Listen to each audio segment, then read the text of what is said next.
Hello everyone and welcome back. In today's video, I want to talk about 10 habits that you don't have to do in order to enjoy this beautiful hobby. Oh man, I thought about it for a long time and I see people in the hobby or joining the hobby, they start diving into and they start making incredibly big mistake. Or better, things that you don't have to do in order to say, I like board games, I'm the board game hobby. Let's start. And number 10 is Kickstarters. You don't have to back every game on Kickstarter. You don't have to follow the trend. But most importantly, you don't have to go all in any Kickstarter project or game found. All in pledges with full of miniature, full of expansion. No, you don't have to say that you are a gamer, that you like board games. You don't have to do that. You can just wait that your crazy friend has bought everything possible, imaginable for the next Awaken Realms project and just wait. And that is totally fine. Nobody's going to say, oh, you're not a real gamer. And number 10, go all in on the crowdfunding. And number 9, we have you don't have to play every time a different game. It's fine to stick with one game and enjoy it as many times as you want it. Even on the same board game night, you play, for example, Eternal Decks, you play it once, you play it again. There's nothing wrong with that. Actually, this game is something that often that's what happens. But for example, Cowboy Bebop is a little bit longer game. People play, they enjoy it, and pack it back and play another one. Well, so sorry, what's happening? If we enjoy it, let's play it again. What's wrong with that? No, you are not a real gamer if you don't try as many games as possible in a one night or whatever. Who said that? That's not true. So slow down and enjoy the game as many times as you want it. And number 9, you don't have to change game every time. And number 8, we have you don't have to have everything, all the expansion, all the promos of a game. If you like a game, the base game is enough, with maybe few exceptions. Expansion are superfluous. Honestly, I perhaps have 2, 3 expansions throughout all my collection. The first things that I start to cutting out because expansions hamper my possibility to bring a game to the table. Because most of the times I teach the game to a new player, so the expansion is not very good for that because I add complexity.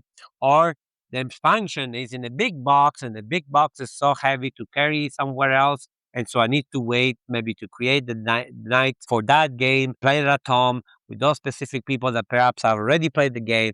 And it's so difficult. Most of the time, the expansion sit on the shelf and you don't touch it. So you don't have to have expansion. Actually, please and get rid of them. And number 7 is you don't have to know every single game. It's like a competition to name all kinds of games that have similar mechanics. No, you don't have to. It's totally fine. Your no knowledge of game, it's limited, especially if you just started. It's totally fine.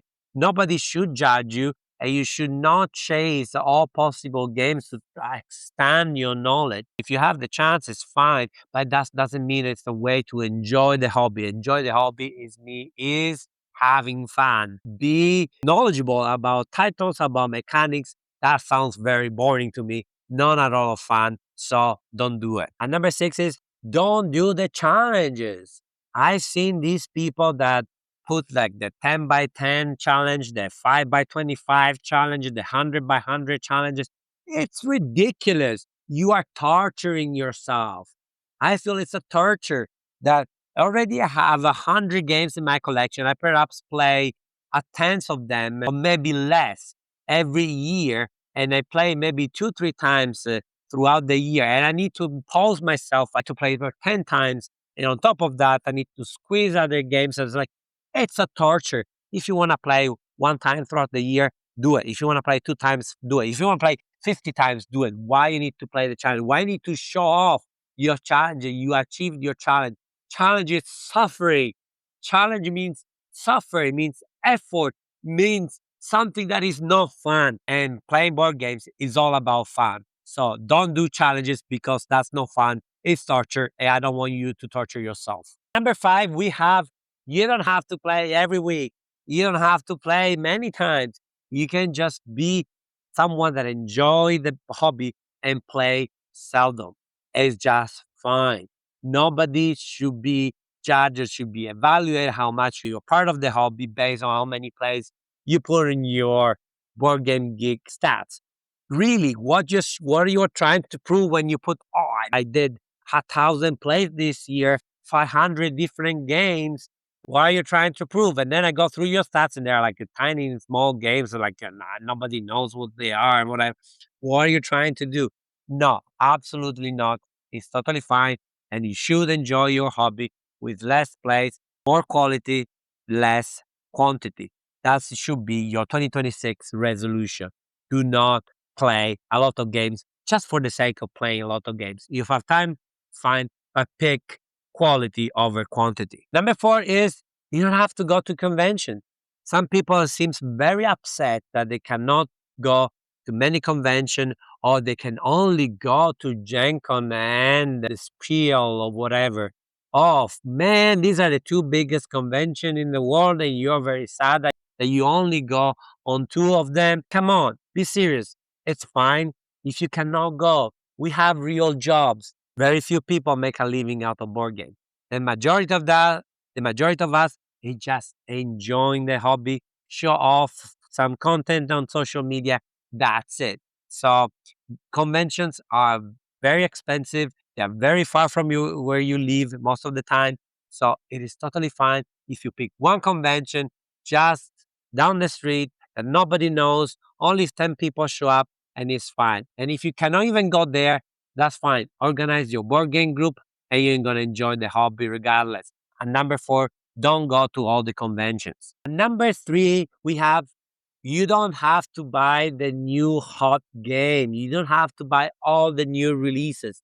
You don't have to watch the most anticipated games, make a shopping list for the year, and check mark one by one. And those games stays on the shelf, shrink wrap for months, if not years. On top of that, it's totally fine if you go to marketplace, you find a very good 10, 20 years old board game and enjoy.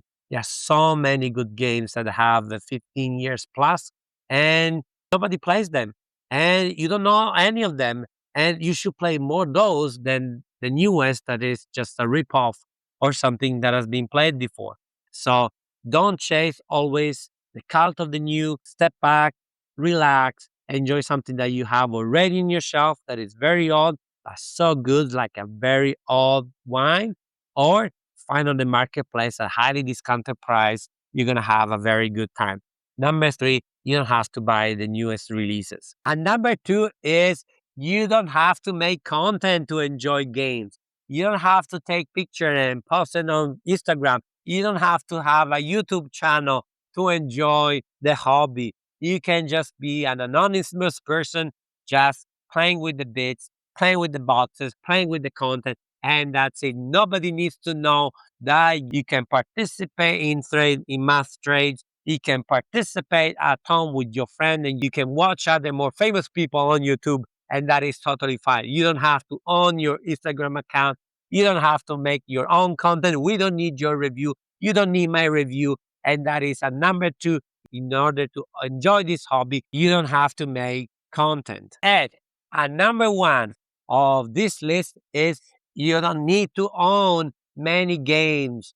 If a person wants to say, oh, I'm a board gamer, I like board games, I'm in the hobby, you don't need to own any game.